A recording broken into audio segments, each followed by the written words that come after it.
Assalamualaikum warahmatullahi wabarakatuh. Oke, baik teman-teman semua. Ya, oke, kita mulai lagi kelas kita di mata kuliah biologi molekuler. Pada kali ini saya akan membahas tentang materi lanjutan dari minggu lalu, yaitu tentang metabolisme energi yang terjadi pada makhluk hidup. Oke, sebentar saya izin share screen ya. Bapak, mohon maaf, boleh di-record? Oh, boleh, silakan. Siapa yang mau jadi Bunga, Bapak. Bunga record ya, Pak. Bunga ya. Oke, sebentar.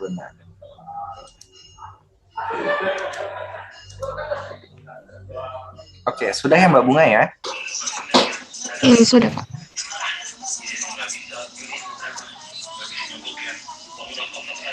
Recording in progress.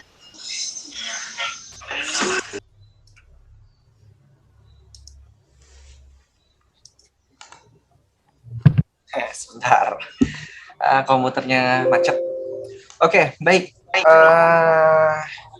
Tentu teman-teman waktu sekolah dulu ya, baik SD, SMP, SMA, semuanya sudah membahas ataupun tahu bagaimana caranya bernafas. Karena bernafas itu ya seperti kita ketahui dan kita lakukan sekarang, baik itu yang kalian sadari maupun yang tidak disadari, ya. Itu namanya adalah inspirasi maupun ekspirasi. Jadi pada saat proses kita menghirup nafas, itu namanya inspirasi. Dan pada saat kita menghembuskan nafas, adanya ekspirasi. Oke, masih ada yang ingat? Coba saya ingin bertanya sama Mas Raffi Amar. Halo Mas Raffi Amar. Iya, Pak. Pada saat kita inspirasi, apa yang kita hirup dan apa yang kita keluarkan pada saat ekspirasi, Mas Amar? Yang dihirup itu oksigen, yang dikeluarkan karbon dioksida. Oke, benar sekali ya. Oke, yang kita hirup adalah oksigen, ya ini ya proses dari bernafas, inspirasi, lalu ada ekspirasi. Inspirasi kita memasukkan oksigen ke dalam paru-paru kita, dan pada saat ekspirasi kita mengeluarkan karbon dioksida, dan itu merupakan salah satu bahan bakar yang dihasilkan. Tapi ekspirasi yang menghasilkan karbon dioksida itu adalah salah satu, ya. Jadi karbon dioksida itu adalah salah satu zat yang dihasilkan pada saat inspirasi. Sementara pada saat inspirasi yang sebenarnya pada saat proses breathing, bernafas, itu banyak proses yang dihasilkan. Karbon dioksida itu hanya sebagian kecil atau hanya 20% dari udara yang kita keluarkan. Sebagai contoh, kalau misalnya kita mengeluarkan karbon dioksida, semua yang kita keluarkan itu adalah karbon dioksida, maka pada saat kita memberikan nafas buatan kepada orang-orang, ya, pada saat kita memberikan nafas buatan kepada orang-orang, itu akan membuat orang itu mengalami keracunan. Tapi ternyata tidak bagi orang-orang yang mendapatkan nafas buatan. Kok mereka bisa mendapatkan nafas bantuan? Karena ada sekitar 80%, mana sih ya? Sebentar. Ada sekitar 60-80% yang kita keluarkan itu adalah masih oksigen. Sekitar 30% itu karbon dioksida, dan sisanya adalah zat lain seperti radikal bebas, uap air, dan lain-lainnya. Oke. Jadi kalau misalnya teman-teman sudah belajar pada hari ini, pada saat kita ekspirasi itu bukan hanya mengeluarkan karbon dioksida saja, tapi mencakup uap air, radikal bebas, dan komponen molekul lainnya yang keluar bersamaan pada saat ekspirasi. Oke, ini pembahasan sederhana yang teman-teman pernah dapatkan waktu sekolah ya, waktu SMA maupun SMP maupun SD dulu. Nah, ini adalah proses pernafasan dari kedua makhluk hidup. Makhluk hidup yang dimaksud di sini adalah yang sebelah kiri ini adalah tumbuhan, ya, karena tumbuhan itu pasti dia akan melakukan fotosintesis untuk proses bernafas. Nah, lalu ya bernafas juga pada makhluk hidup lainnya, yaitu pada sel hewan ataupun pada sel manusia. Nah, gini teman-teman, yang membedakannya apa? Kemarin kita sudah membahas tentang perbedaan tumbuhan dengan hewan. Di antaranya adalah kalau misalnya tumbuhan itu dia memiliki yang namanya kloroplas ataupun klorofil, zat warna untuk klorofil yang berwarna hijau, yang fungsinya adalah mulut untuk bernafas pada daun. Sementara pada makhluk hidup, ya, dia membutuhkan suatu organ lainnya, diantaranya adalah mitokondria. Di sini adalah proses bernafas ataupun organ lainnya yang ternyata banyak sekali yang fungsinya adalah untuk bernafas. Dan kita lihat di sini prosesnya sama, hampir sama ya. Dia hampir kebalikan. Bukan hampir kebalikan, memang kebalikan ya, dalam proses pernafasan dari fotosintesis dan pernafasan yang ada pada sel hewan. Kalau misalnya pada sel hewan, dia akan membutuhkan oksigen. Oksigen masuk, mana oksigennya? Nggak ada gambarnya. Ada oksigen tadi masuk ke dalam dan dia akan mengeluarkan H2 dan O2. Yang dikeluarkannya adalah ini dalam proses fotosintesis. Tapi kebalikan pada saat proses fotosintesis yang terjadi pada tumbuhan. Oksigen itu yang keluar, sementara karbon dioksida itu yang masuk. Loh, kenapa? Karena yang dibutuhkan pada saat untuk bertahan hidup dari sel tumbuhan itu adalah karbon dioksida, yang nantinya tujuannya adalah untuk mengurai dan menghasilkan energinya sendiri. Nah, berbeda pada saat proses terjadinya pernafasan pada sel hewan atau pada sel manusia. Dia membutuhkan oksigen yang nantinya akan masuk ke dalam membran sel, akan menembus sitoplasma, dan akan masuk ke dalam mitokondria untuk menghasilkan karbon dioksida yang nantinya dalam proses suplai energi akan menghasilkan ATP atau yang disebut juga dengan adenosin trifosfat.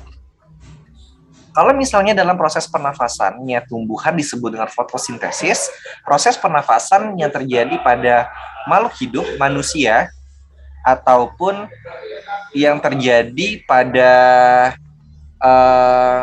makhluk hidup yang memiliki paru-paru ataupun sel yang modern ini yang disebut juga dengan glikolisis. Nah, proses respirasi glikolisis ini adalah proses respirasi di mana yang tujuannya adalah untuk menghasilkan ATP ataupun energi, adenosin trifosfat.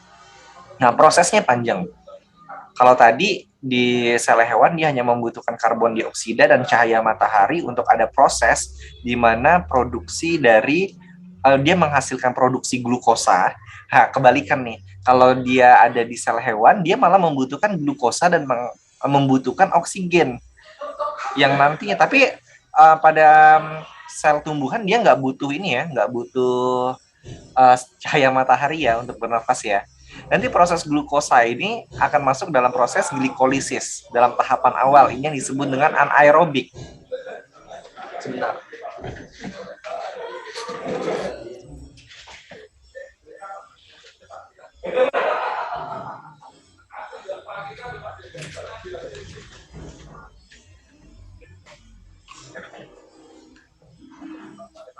Nah, lalu dalam proses glikolisis tadi, dia akan masuk ke dalam siklus di mana nanti akan siklusnya menghasilkan energi lebih banyak, masuk ke dalam menghasilkan pirufat, lalu fermentasi laktat, atau dia akan masuk ke dalam respirasi aerob. Nah, respirasi aerob di sinilah nantinya oksigen akan dibutuhkan. Oke. Kalau misalnya ada yang tidak dimengerti, monggo langsung silakan ditanyakan ya. Baik, kita lanjut. Nah, ini yang terjadi teman-teman kalau sel manusia ataupun sel hewan, dia kekurangan oksigen. Nah, semakin di bawah ini adalah suatu jaringan ataupun sel yang tidak memiliki suplai darah. Kenapa darah? Karena di dalam darah ini dia mengandung oksigen. Yang membawa oksigen ini adalah hemoglobin. Oke. Jadi, pada saat kalian melakukan pernafasan, bukan berarti oksigen tersebut langsung masuk ke dalam sel, tidak. Tapi sel tersebut nanti akan diolah oleh alveolus. Tahu alveolus apa? Nah, oke. Sebelum saya lanjut, saya ingin nanya dulu ke Mbak Keisha. Assalamualaikum Mbak Keisha. Mbak Keisha? Bapak. Ya, alveolus itu apa ya Mbak ya? Kantung udara, Kantong udara yang ada di mana? paru-paru. Paru-paru, benar sekali. Oke. Jadi pada saat kita menghirup oksigen, kita bernafas, itu tidak langsung disebarkan melalui darah, tapi masuk ke dalam paru-paru dulu, yang nantinya di dalam paru-paru itu ada kantung yang disebut juga dengan alveolus. Alveolus tersebut yang akan terjadi pertukaran gas antara karbon dioksida dengan oksigen yang terjadi di paru-paru tersebut dan pembuluh darah. Nah, pembuluh darah inilah yang membawa oksigen. Sel darah merah yang membawa oksigen dengan perantara adalah transportasinya yaitu hemoglobin. Jadi semakin banyak hemoglobin dari seseorang, maka oksigen dalam darah tersebut juga akan semakin banyak yang dibawa. Bahaya nggak kalau misalnya hemoglobinnya rendah? Iya, bahaya. Orang tersebut dikategorikan nantinya menjadi anemia. Hemoglobin rendah kok anemia? Iya, karena dia bukan kekurangan darah sebenarnya, tapi kekurangan transportasi yang membawa oksigen, yang membuat seseorang tersebut menjadi pucat, menjadi lemas, dan lain-lainnya. Nah, ini adalah sel yang berwarna putih di bawahnya. Sel yang langsung terpapar dengan oksigen, dia masih segar, masih berbentuk sempurna. Semakin ke bawah, sel tersebut dia tidak memiliki asupan oksigen, semakin kurang. Ada sebuah teori yang disebut dengan hipotik, atau dalam bahasa Indonesianya kita sebut dengan hipoksia. Nah, hipoksia ini adalah kondisi di mana sel kekurangan oksigen atau sel kekurangan asupan nutrisinya untuk dia dapat beregenerasi. Ini disebut dengan hipotik atau hipoksia. Kondisi lebih parah lagi, apabila lebih lama dia mengalami hipoksia, maka sel jaringan tersebut akan mengalami kematian ataupun tidak memiliki fungsi dan tidak mampu regenerasi atau terjadi kegagalan dalam regenerasi. Hal inilah yang disebut juga dengan nekrosis, nekrotik sel. Ada beberapa hal ya berarti ya istilah yang teman-teman dapat pada hari ini. Yang pertama tadi adalah hemoglobin, yang fungsinya adalah untuk yang ibaratnya transportasi pembawa oksigen. Lalu ada aerobik sel, di mana aerobik sel ini artinya sel yang mendapatkan asupan air. Air itu apa? Udara. Artinya di sini adalah sel yang mendapatkan asupan udara ataupun oksigen. Lalu ada hipotik. Hipotik dalam bahasa Indonesia menggunakan hipoksia, yang artinya adalah dia mengalami kekurangan oksigen. Ya, dia mengalami kekurangan oksigen. Kondisi lebih parah yang disebut juga dengan nekrosis. Nekrosis ini adalah kematian. Nah, ini lihat selnya sudah mengalami jelek-jelek semua ya. Nah, ini adalah istilah-istilah apabila sel tidak mendapatkan asupan dari oksigen. Dalam proses glikolisis, saya tulis dulu glikolisis. Nah, dalam proses glikolisis, glikolisis adalah gliko yang diambil dari glukosa, lisis itu adalah pemecahan. Jadi kalau misalnya ada istilah glikolisis, artinya adalah pemecahan dari glikogen. Glikogen diambil dari penyimpanan glukosa yang ada di dalam otot. Ya. Glikogen. Nah, apa itu glikogen? Glikogen itu adalah cadangan glukosa yang disimpan di dalam otot ataupun yang disimpan di dalam hati. Oke, jadi hati bukan tempat menyimpan perasaan, tapi hati itu tempat menyimpan glikogen. Ya, jangan salah ya. Nah, glikolisis dari artinya saja adalah pemecahan glikogen. Jadi kalau teman-teman nanti ada lisis-lisis lainnya, artinya itu pepecahan, penguraian. Kayak misalnya glikoprotein. Nah, artinya apa ya kalau glikoprotein ya? Coba saya mau bertanya sama Mbak Adinda. Adinda Puteri, ayo. Mbak Adinda. Mbak Adinda. suaranya Mbak Adinda. Hilang Mbak Adindanya. Ya udah, oke, yang lain. Di sini ada Mbak Pranidia. Halo Mbak Pranidia. Ya, Mbak Pranidia Sekar Arum. Assalamualaikum. Oke, wah suaranya macet nih. Oke, terima kasih udah mau merespon. Mbak, kalau misalnya tadi saya katakan bahwa glikolisis ini adalah pemecahan glikogen yang merupakan penyimpanan glukosa, kalau misalnya ada istilah glikoprotein.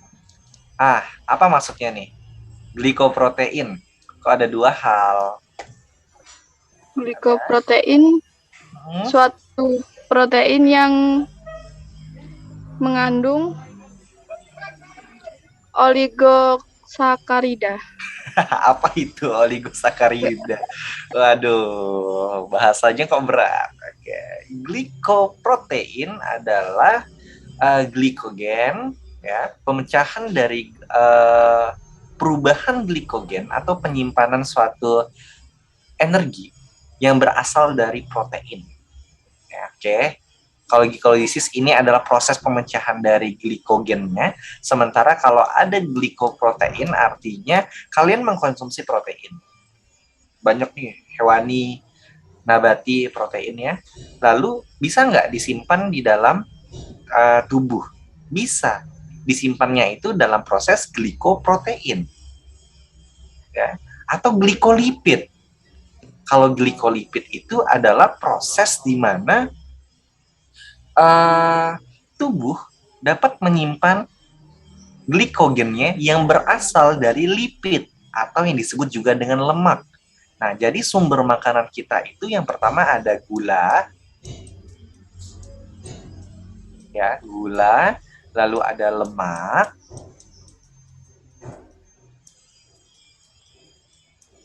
dan satunya lagi ada protein.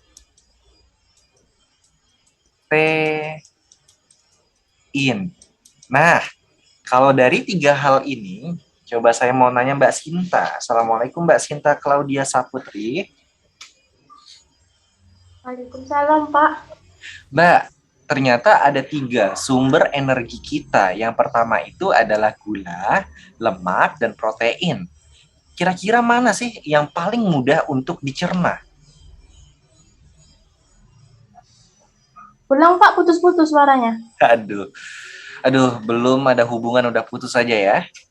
Oke, jadi gini, ada tiga sumber energi. Yang pertama dari gula, dari lemak, dan dari protein. Kira-kira mana nih yang paling mudah untuk dipecah atau dicerna oleh manusia? Gula, lemak, atau protein? Lemak. Oh, lemak. Kenapa lemak, Mbak? Kenapa lemak? Karena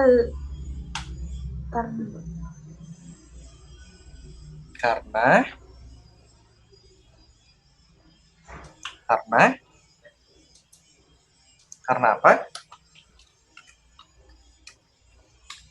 Kenapa, Mbak? Wah, Mbak Sintanya langsung mute. Oke. Gimana, Mbak? Mbak Sinta? karena di dalam usus halus karena dibantu dengan enzim. Karena dibantu dengan enzim. Oke, terima kasih. Terima kasih jawabannya. Jawabannya kurang tepat ya. Karena yang pertama kali dapat diolah ataupun langsung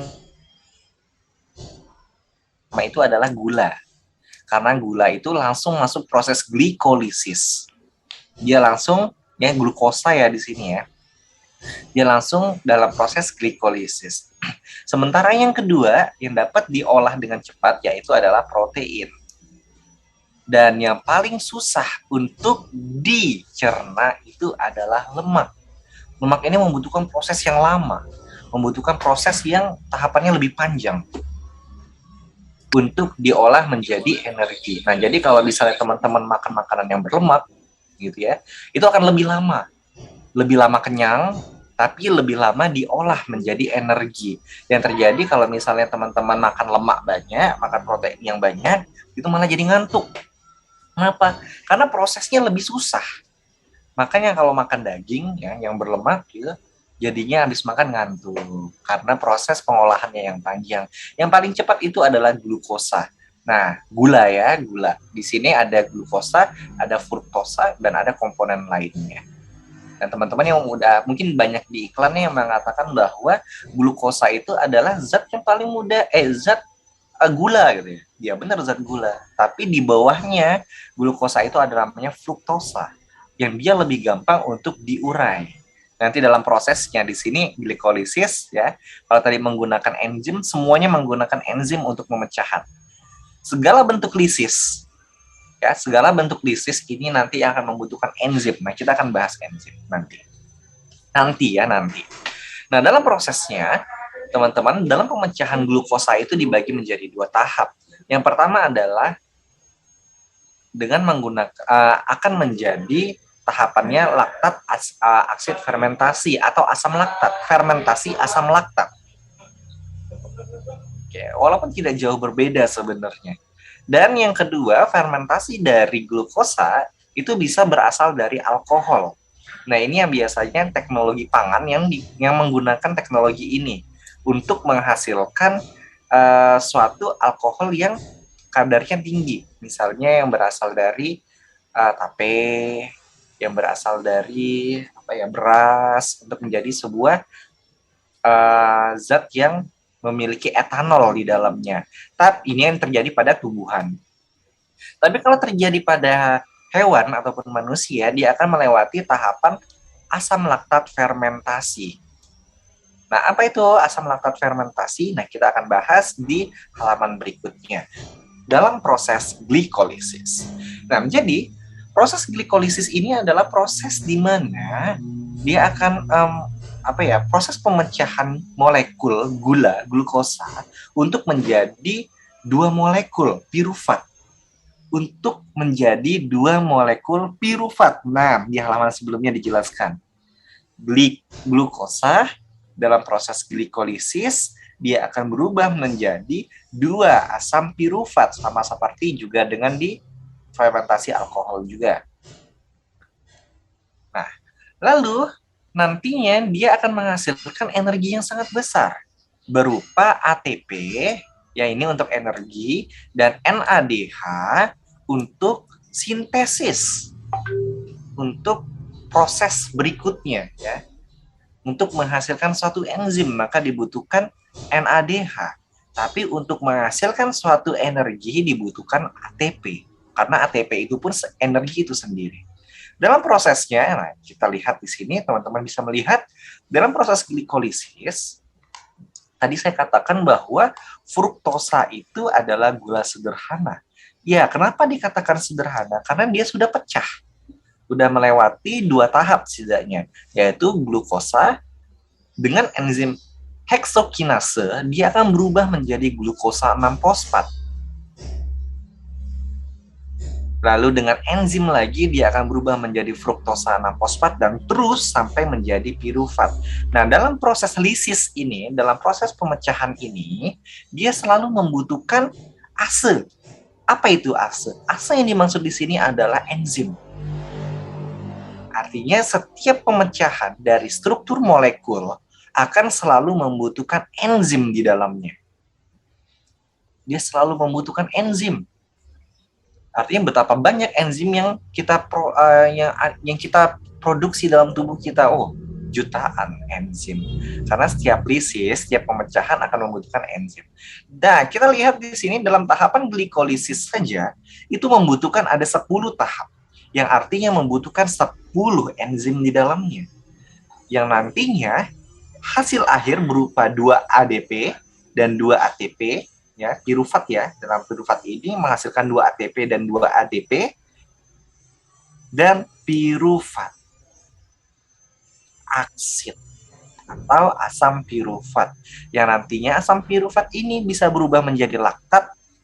Dari gambar tersebut ya, gambar tadi bisa berubah menjadi laktat pada manusia. Nah, dulu Laktat inilah yang dikatakan sebagai tempat lelah. Semakin banyak laktat, maka dia semakin lelah orang tersebut. Benar atau enggak? Oke, itu masih sebuah konspirasi ya, antara teori yang mengatakan itu benar dan mengatakan itu tidak. Oke, nanti teman-teman bisa mendapati teori lainnya di kelas lain ataupun di materi kita selanjutnya. Oke, ini saya nggak perlu bacain satu-satu untuk enzim ataupun molekul apa di sini. Teman-teman bisa baca sendiri ya di sini ya. Nah, dalam proses tadi ini belum selesai. Seperti saya katakan tadi, dia hanya menghasilkan 2 ATP saja. Dalam proses inilah yang disebut juga dengan anaerob. Inilah yang disebut juga dengan anaerob. Atau proses respirasi, proses pernafasan pada sel, tapi tidak menggunakan air, tidak menggunakan udara, tidak menggunakan oksigen. Nah, hasilnya pun singkat. Kalau misalnya manusia mau lebih bersabar ya, dengan suatu cara, dia akan bisa merubah proses perubahan glukosa ini menjadi sesuatu yang lebih bermanfaat. Bukan hanya pirufat, karena pirufat ini adalah sampah bagi tubuh, yang nantinya akan diubah menjadi asam pirufat. Laktat ya, asam akan berubah menjadi laktat nantinya. Nah, ada tahapan lain kalau misalnya ingin merubah pirufat menjadi sesuatu yang lebih bermanfaat dalam proses yang disebut juga dengan respirasi aerob. Jadi respirasi aerob ini adalah proses di mana terjadinya metabolisme energi yang menghasilkan ATP lebih banyak. Menghasilkan ATP lebih banyak. Walaupun prosesnya dia lebih susah. Pada proses glikolisis, mana ya?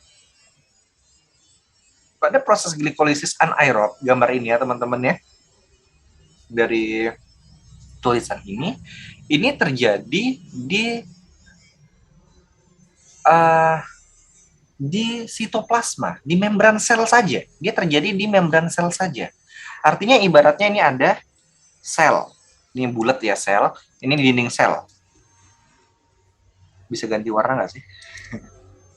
Oke, bisa. Lalu, nah ini membran sel di dalamnya. Jadi ini oksigennya. Kita kasih warna biru untuk oksigennya. Nah ini terjadi di luar. Di dalam sel, tapi masih di dalam masih di membrannya saja. Terjadi proses glikolisis. Sementara, untuk dia berubah menjadi energi yang lebih banyak, dia membutuhkan, nah ini kita ibaratkan warna hijau, yang disebut juga dengan mitokondria. Oksigen ini, ataupun glukosa ini nantinya, dia membutuhkan masuk ke dalam mitokondria. Dia membutuhkan masuk ke dalam mitokondria, ini ya yang saya arsir berwarna hijau, yang saya tandai warnanya, ini adalah mitokondria.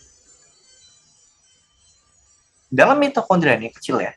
Dalam mitokondria ini proses terjadinya proses aerobik, pernapasan aerobik pun terjadi.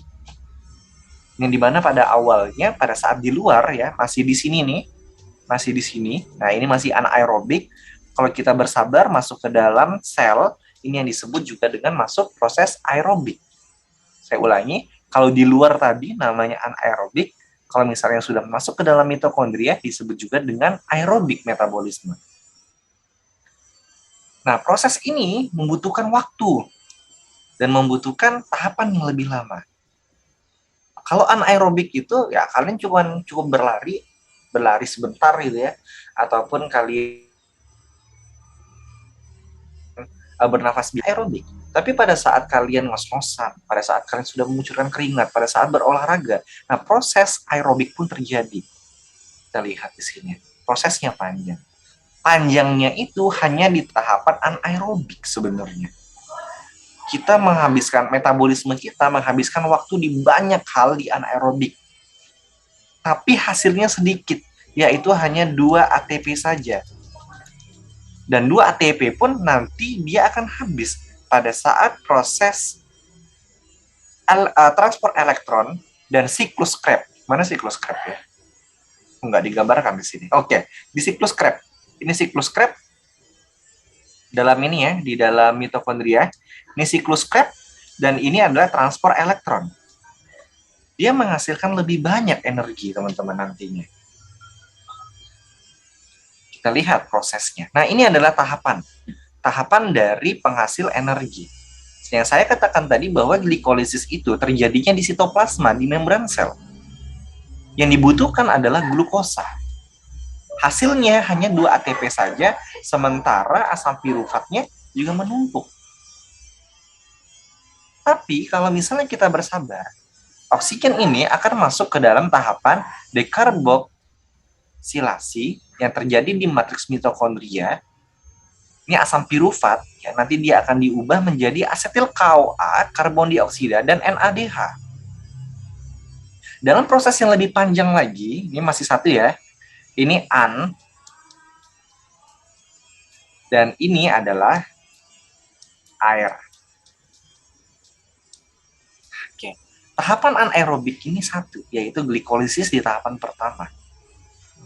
Dan tahapan berikutnya adalah tahapan aerobik, dekarboksilasi oksidatif, siklus Krebs, dan transport elektron, yang menghasilkan pertama 2 ATP dan 34 ATP. Transport elektron memang sedikit, yaitu 34.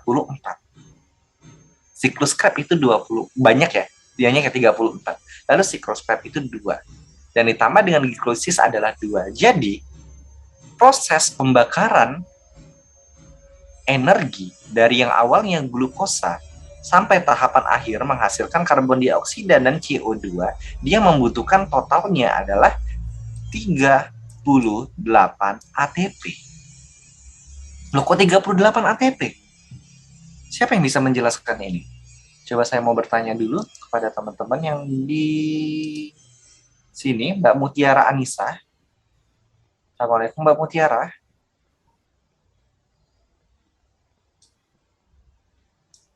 Mbak Mutiara, halo. Mbak Mutiara. Oke. Yang lainnya ada cowok deh. Mas Algi. Halo Mas Algi.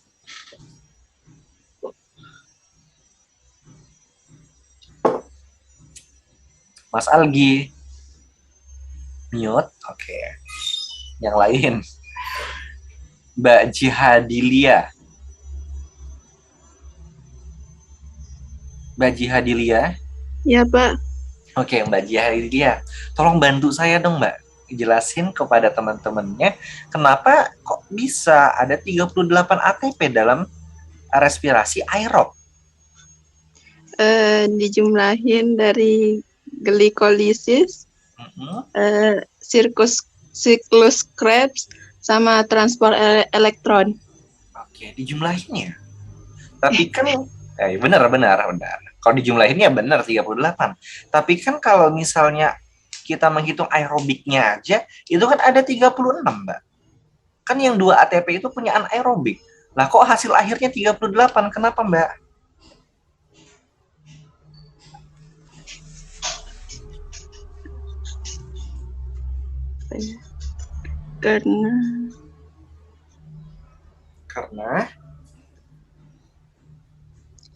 Karena apa ya? Karena apa?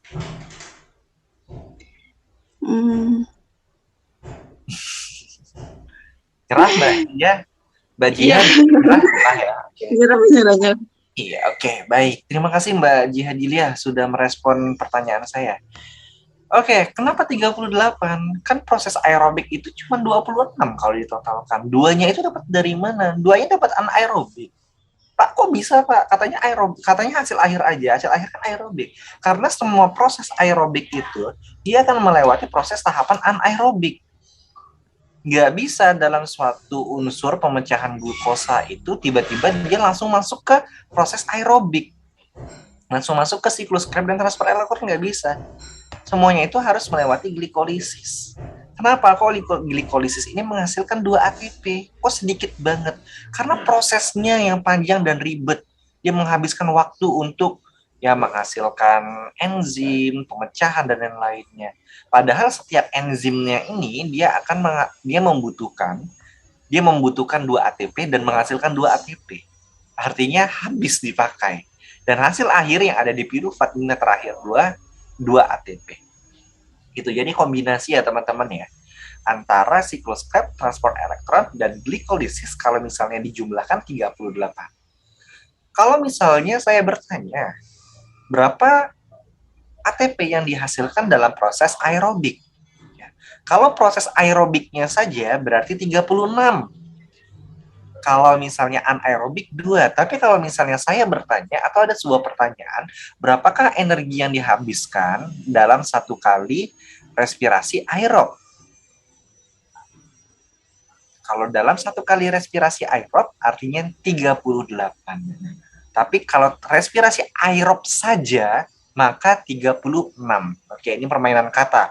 Tapi ini memiliki makna yang besar. Kalau misalnya nanti ya teman-teman lanjut nanti ya di materi berikutnya. Oke, baik.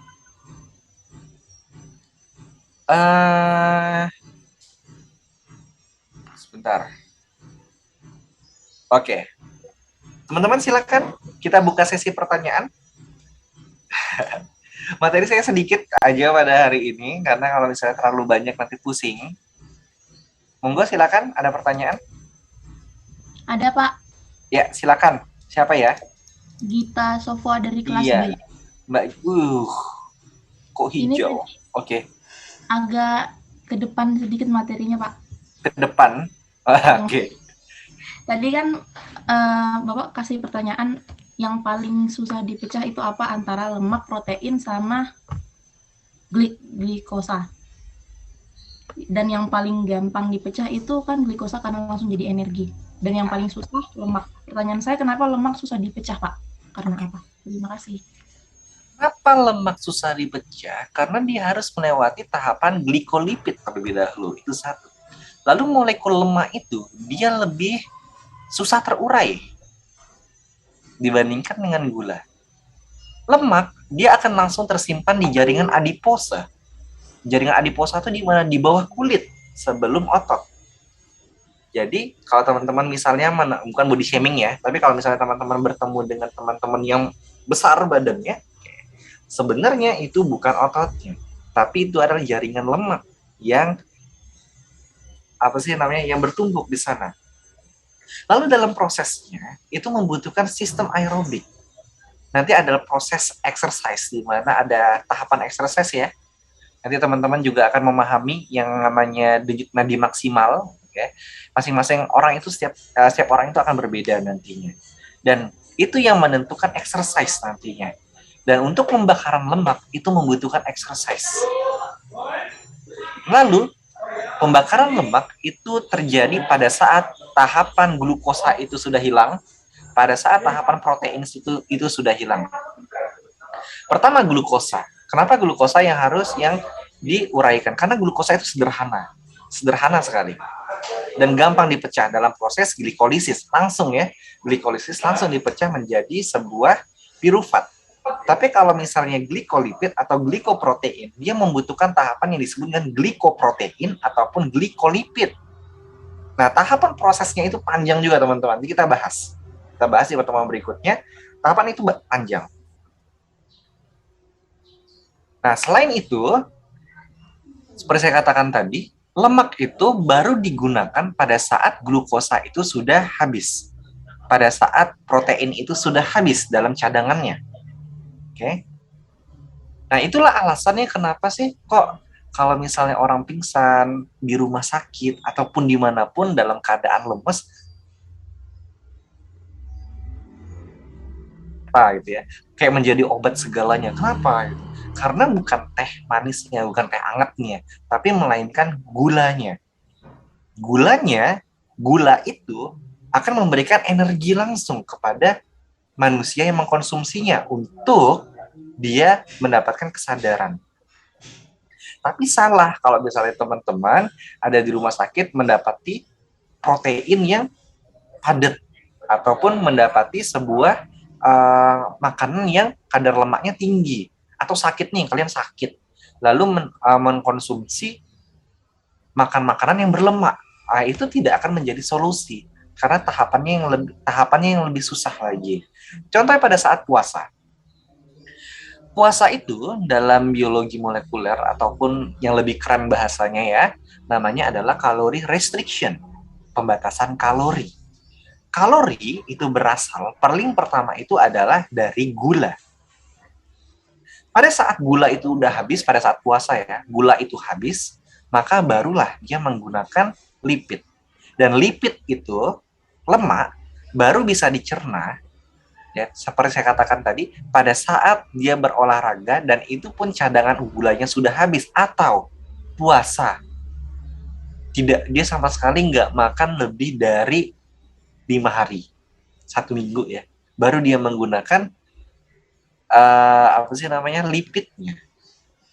Tapi tentu saja beberapa konsekuensi terjadi pada orang tersebut. Kalau misalnya dia menggunakan lipid dalam keadaan glukosa dan protein itu sudah habis. Tubuh kita ini istimewa.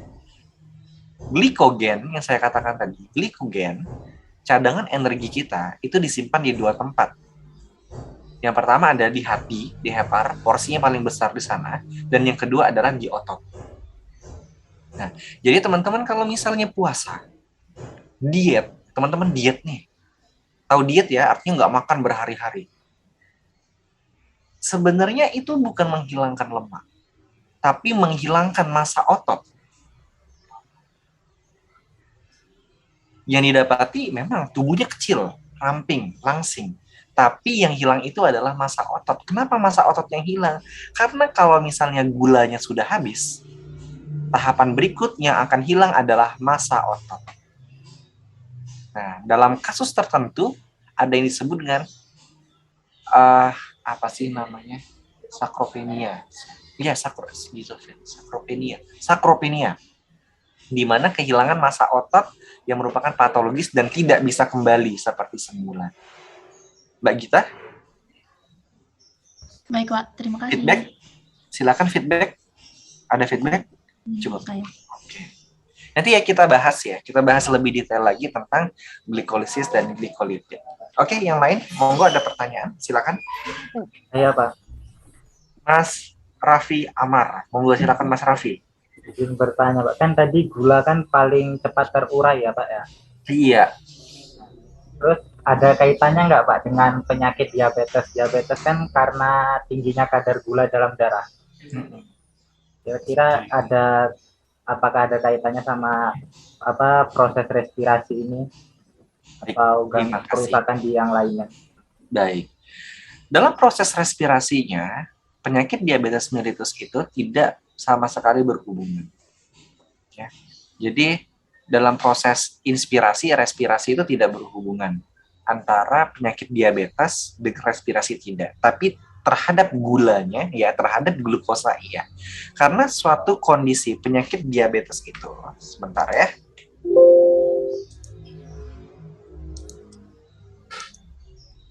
Oke, saya buat di sini.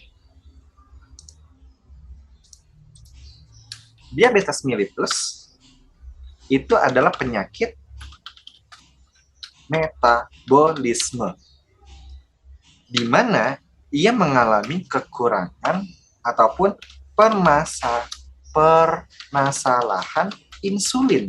Nah, dibagi menjadi 2 tipe ya, tipe 1 dan tipe 2. Tapi secara umum, diabetes itu saya katakan adalah penyakit metabolisme. Kenapa penyakit metabolisme? Karena dia bermasalah dalam proses pemecahan glukosa. Tapi bukan oksigennya yang bermasalah, tapi pemecahan dari sumbernya, yaitu glukosa. Permasalahannya adalah insulin. Kenapa insulin? Karena insulin ini fungsinya adalah sebagai transkriptor untuk glukosa masuk ke dalam sel. Nah, nih. Dia adalah alat supaya glukosa itu bisa masuk ke dalam sel. Kita lihat di gambar ini, Mas. suatu proses respirasi ataupun pemecahan suatu energi itu terjadi di dalam sel. Di dalam sel ini ibaratnya ada pintu-pintunya karena mereka memiliki dinding sel. Untuk membuka pintunya, ini ya, glikolisis kan dia masuk nih ke dalam sel. Glukosa ini kan dia masuk ke dalam sel. Ini ada pintunya. Untuk membuka pintunya itu, dia membutuhkan insulin. Dia membutuhkan insulin sebagai kunci pembuka pintu. Jadi, kalau misalnya insulinnya ini terbatas atau salah kunci, maka glukosa dia tidak akan bisa masuk ke dalam sel dan tidak bisa dipecah. Lalu kemana glukosa ini? Ya, dia akan mengendap di dalam darah. Ibaratnya seperti ini. Mas Raffi sekarang ngekos, Mas Raffi? Di rumah, Pak. Di rumah ya, oke. Baik. Mas Raffi punya kunci rumah ya? Punya kan? Punya. Mas Raffi bisa nggak pakai kunci rumahnya Mas Raffi untuk masuk ke rumah tetangga? Nggak bisa, Pak. Nggak bisa. Walaupun dia sama-sama kunci, walaupun dia sama-sama insulin, tapi kalau codingnya berbeda, seperti saya katakan sebelumnya, ada CGAT, sitosin, guanin, adenin, dan timin. Kalau misalnya codingnya salah, maka dia tidak akan bisa masuk untuk membuka pintu. Kalau misalnya insulinnya kurang, maka pintu pun tidak akan bisa terbuka. Nah, inilah yang terjadi pada saat proses diabetes mellitus. Energinya ada, oksigennya ada, tapi insulinnya yang nggak ada. Akibatnya ya mubazir glukosanya. Glukosa mengendap dalam darah dan terjadilah penyumbatan di mana-mana. Gitu, Mas Raffi. Terjawab, Mas Raffi? Iya, Pak. Sudah. Ada lagi? Ada lagi, Mas Raffi? Berarti kan permasalahannya ada di insulinnya itu tadi ya, Pak? Benar, permasalahannya di insulin. Nanti kita akan bahas lagi insulin. Kenapa sih insulin ini sebagai sebagai permasalahan utama, gitu ya? Iya, Pak. Jadi sebanyak apapun pasien, misalnya saya mengalami penyakit diabetes mellitus. Penyebabnya karena apa? Kelebihan gula. Oh, kelebihan gula berarti dikurangi bisa dong. Ya, selesai masalahnya. Kalau misalnya kita mengurangi asupan gula. Tapi sudah terjadi permasalahan insulin, saya katakan tadi. Yang disebut kan codingnya salah. Kalau misalnya codingnya salah, nah ini kan artinya pankreas ini dia mampu menghasilkan insulin. Tapi codingnya salah. Lalu tetap nggak bisa masuk dong. Ya tetap nggak bakal bisa masuk. Jadinya dalam suatu kasus di mana penyakit diabetesnya itu sudah parah, ya sebanyak apapun dia mengkonsumsi insulin, ya insulinnya juga nggak bakal bisa berguna. Apalagi semakin dia banyak menggunakan semakin banyak menggunakan glukosa, maka tidak terjadilah proses metabolisme ini. Gitu. Jadi ya teman-teman ya, glukosa memang dibutuhkan untuk regenerasi sel yang saya katakan tadi di atas. Glukosa memang membutuhkan sebagai regenerasi sel. Ya, ini dia membawa sel darah merah, dia membawa oksigen dan membawa glukosa, ya dia butuh untuk regenerasi. Tapi dalam suatu kasus, kalau misalnya glukosa itu banyak, sel dia tidak akan terperbarui. Yang terjadi malah adanya kerusakan dari sel tersebut. Ibaratnya seperti ini. Kalian membuka toko. Kalian membuka warung makan. Kalau misalnya banyak pelanggannya, banyak membludak sekali. Sedikit. Kalian hanya punya 2 karyawan. Sementara dalam 1 jam ada 1000 pelanggan. Apa yang terjadi sama karyawan kalian? Stres. Yang terjadi adalah stres. Yang terjadi adalah mogok kerja. Yang terjadi adalah malas untuk kerja. Ngapain lah, capek terjadi. Begitu juga yang terjadi pada sel. Kalau misalnya dia dipacu, oh ini asupannya banyak, dia nggak bakal disimpan. Karena hati dan otot itu memiliki kapasitas untuk menyimpan glukosa yang diubah menjadi glikogen. Tapi kalau misalnya dia tidak bisa disimpan, maka dia akan dikembalikan ke dalam darah. Ya, dikembalikan ke dalam darah dan mengendap di darah itu. Oke, monggo silakan pertanyaan berikutnya. Saya, Pak. Saya Bapak izin bertanya. Ya, Mbak Kusuma. Siapa Mbak Sania? Saya juga. Nanti aja. Ya, Mbak Sania dulu ya. Jadi Bapak izin bertanya. Hmm? Izin bertanya. Kan tadi Bapak menyebutkan, iya Bapak. Izin bertanya Bapak. Kan tadi Bapak menyebutkan bahwa diabetes adalah kelebihan glukosa pada tubuh. Yang terjadi tadi tidak bisa insulin kurang sehingga menyebabkan glukosa tidak masuk ke dalam sel yang menyebabkan terjadinya pengendapan glukosa pada sel darah. Nah, salah satu faktor diabetes adalah faktor genetik atau keturunan. Apakah pada kita yang misalnya orang tua yang terkena diabetes, nah memiliki rentan resiko terkena diabetes? Apakah bisa diketahui sejak kecil? Apakah tubuh kita juga sudah memiliki kelebihan glukosa atau seperti bagaimana itu, Bapak? Oke. Diabetes namanya kongenital.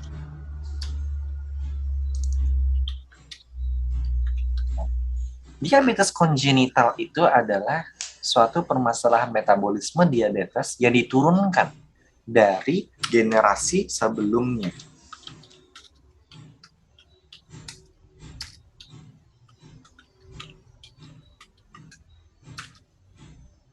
Siapa yang dapat menurunkan? Yang dapat menurunkan permasalahan ini adalah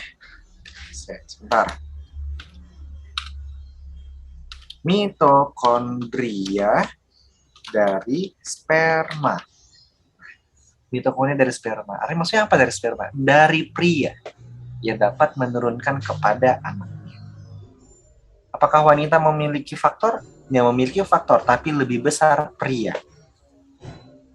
Jadi ada sebuah teori yang mengatakan laki-laki yang memiliki resiko diabetes, maka anaknya memiliki resiko terjadinya 4-5 kali lipat beresiko. Nah, itu dapat diturunkan. Karena yang berubah itu adalah mitokondria. Masih ingat kenapa mitokondria? Karena mitokondria ini adalah salah satu organel yang fungsinya untuk respirasi, ya, untuk metabolisme energi. Lalu mitokondria ini juga di dalamnya terdapat DNA. Di dalam mitokondria ada DNA. Jadi selain nukleus, di dalam mitokondria ada DNA. Semakin banyak DNA mitokondria yang rusak, maka dia akan menurunkan kepada anaknya. Gitu. Salah satunya adalah penyakit diabetes. Ini mitokondria yang dari mana? Mitokondria pankreas. Yang dikirimkan dari sperma kepada ovum. Nah, itu nih teman-teman. Gini, tadi siapa yang bertanya ya? Tadi yang bertanya siapa? Saya Bapak Tania, Bapak. Tania, gimana Mbak Tania? Ya. Terjawab Mbak Tania? Iya, Bapak. Jadi kalau kedua orang tuanya juga mengalami diabetes itu kan semakin rentan ya, Bapak, terkena Semakin diabetes rentan. juga. Semakin rentan. Iya. Semakin memiliki resiko, semakin besar juga. Tapi kalau misalnya dia mendapatkan DNA dari ibu, maka dia tidak langsung diabetes, tidak langsung, tapi dia memiliki bawaan atau karier. Pernah dapat ini ya, karier. Nah, jadi ada DNA tersendiri yang memang diturunkan dari ayah dan ada dari ibu. Ini diabetes memang lebih banyak daripada ayah. Tapi ada penyakit lain yang diturunkan dari ibu, misalnya katarak. Tahu katarak ya? Nah, itu penyakit metabolisme juga pada mata. Dan itu diturunkan dari ibu. Oh, jadi adil ya. Saya bahasnya hari ini, laki-laki penyebab permasalahan pada anak. Ya, tapi wanita juga. Dan masih banyak sekali penyakit metabolisme lainnya. Kenapa ini bisa terjadi, bisa diturunkan? Pertama, karena habitnya manusia, kebiasaannya manusia yang berubah. konsumsi manis ya, nasinya lebih banyak, minumnya es teh dan lain-lainnya setiap hari kayak gitu selama 3 kali selama 1 hari, jajanan juga manis-manis ya, rusak mitokondrianya. Kalau misalnya mitokondrianya rusak, lalu dia memiliki keturunan, ya spermanya sudah rusak. Tapi kalau misalnya, dia ternyata si bapak ini, misalnya Pak Budi ya, kalau misalnya namanya Budi, maaf ya, kalau misalnya Pak Budi ini dia bermasalah metabolis, dia kena penyakit diabetes. Tapi penyakit diabetesnya itu didapati di usia 40 tahun. Sedangkan dia sudah memiliki anak di usia 20 tahun. Nah, kira-kira Mbak Sania, anaknya itu memiliki resiko nggak terhadap diabetes? Bisa, Pak. Apa? Bisa, Pak. Kenapa? Kok bisa? Kenapa ya? Kenapa? Ya, karena bisa. Karena apa ya? Karena lebih rentan gitu loh, Pak. Saya ulangi ya. Pak Budi berusia 40 tahun. Didiagnosa DM. Sementara dia punya anak di usia 20 tahun. Artinya 20 tahun. Ya, 30 tahun dah. 30 tahun. Di usia 30 tahun. Kira-kira apakah anaknya ini memiliki penyakit diabetes?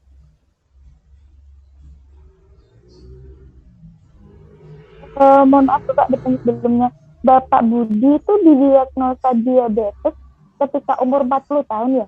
Iya, di usia 40 tahun. Tapi ternyata dia udah punya anak 10 tahun yang lalu atau di usia 30 tahun.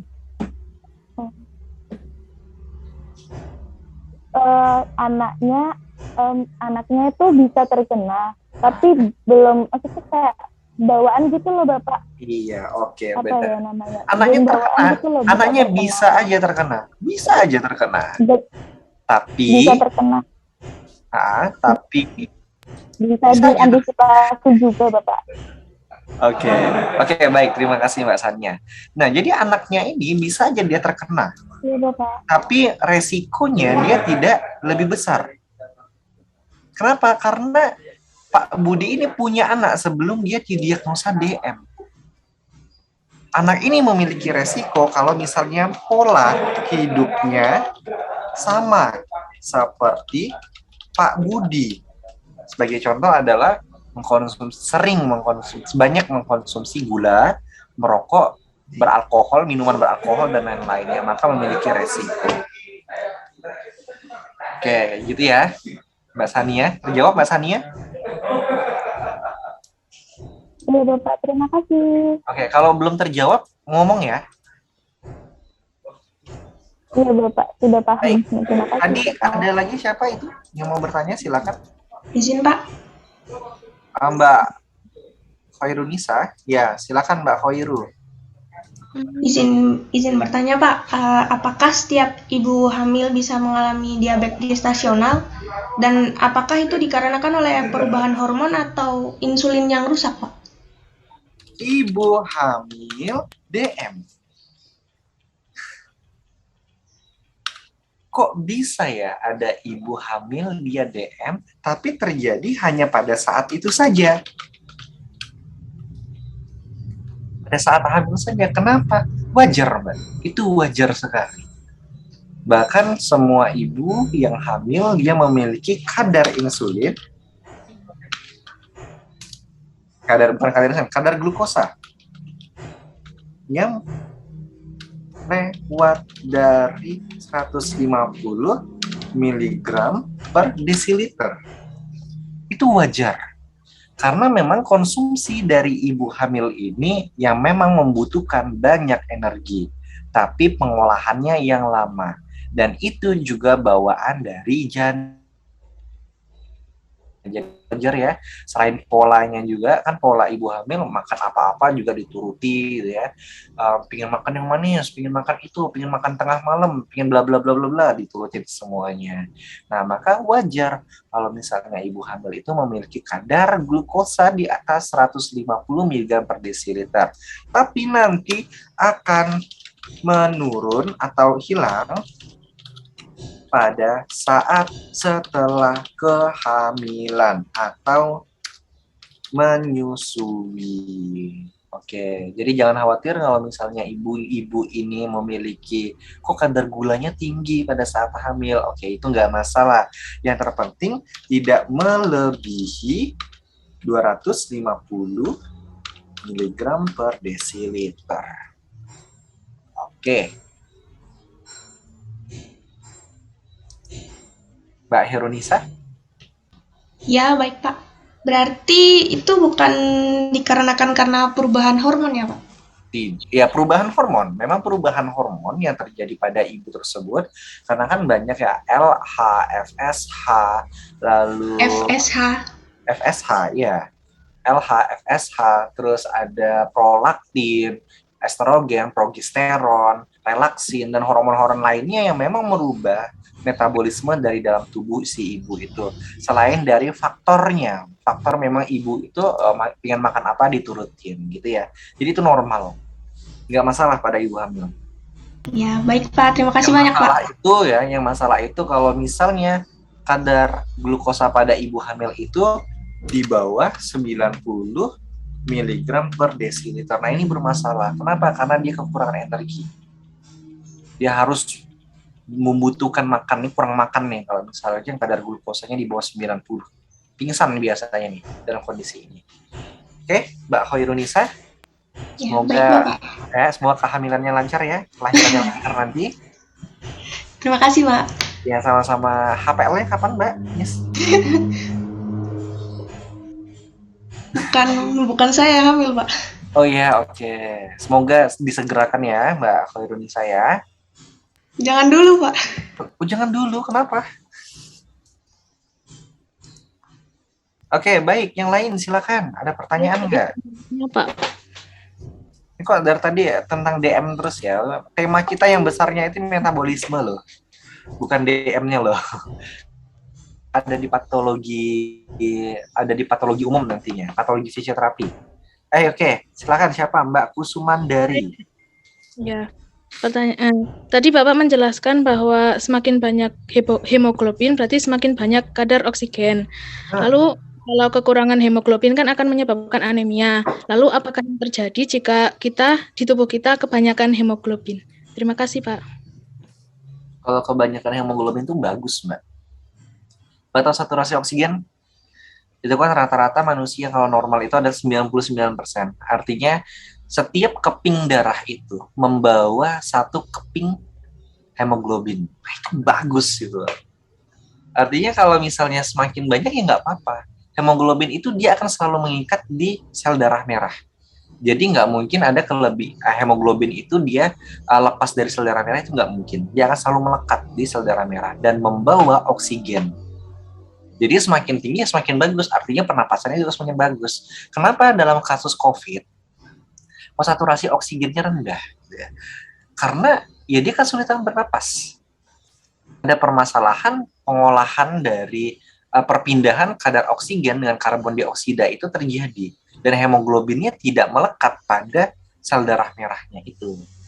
Nah, gitu. Jadi kalau misalnya Mbak Kusumandari melihat saturasi oksigen yang ada di jarinya, gitu ya, rata-rata di atas 95, ya itu normal.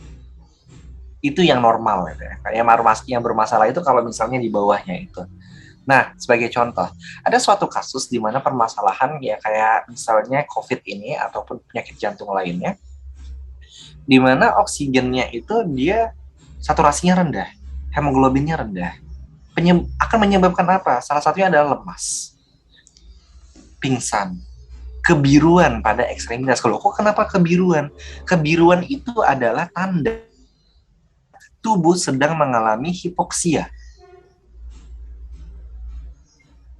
Oke? Jadi kebiruan di ekstremitas, di bawah mata, di bibir, biru bibir itu adalah tanda pucat ya. Itu adalah tubuh mengalami hipoksia. Itu yang disebut dengan sianosis. Ya, kekurangan oksigen pada jaringan.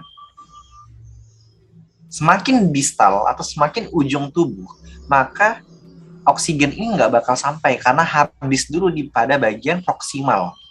pada bagian awal tubuh, tengah tubuh. Sehingga bagian ujung tubuh dia tidak mendapatkan asupan oksigen yang kaya dengan bagian ujung tubuh dia tidak akan mendapatkan darah yang kaya akan oksigen yang dibawa oleh hemoglobin gitu Mbak. Jadi kesimpulannya nggak masalah, semakin banyak hemoglobin itu semakin bagus. Oke gitu ya Mbak ya. Oke, terima kasih Pak. Ada lagi Mbak Kusuma? Sudah itu Pak, terima kasih. Oke, baik. Ini sudah masuk jam 11.30. Tugas kepada teman-teman, ya. Silakan cari perbedaan antara glikoprotein dan glikolipid. Tadi sekilas sudah saya bahas ya, tapi saya ingin mendapatkan jawaban yang lebih detail lagi terkait dengan glikolipid dan glikoprotein.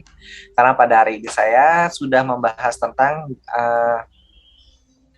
glikolisis ya, pemecahan glikogen dalam proses aerobik dan anaerobik. Nah, sekarang teman-teman nanti saya minta silakan menjelaskan tentang glikolipid dan glikoprotein. Silakan dijelaskan dengan menggunakan PowerPoint. Oke, jadi hanya ada 3 slide saja dalam PowerPoint-nya. Nanti saya minta teman-teman untuk presentasi di minggu depan. Pembahasannya adalah glikolipid dan glikoprotein. Apa perbedaannya? Ya, saya akan random menunjuk ke salah satu dari teman-teman. Oke, kalau misalnya nggak bisa atau nggak siap, gitu ya, artinya nggak ada nilainya. Oke, terima kasih. Saya tutup untuk pertemuan pada hari ini. Terima kasih banyak partisipasinya dan terima kasih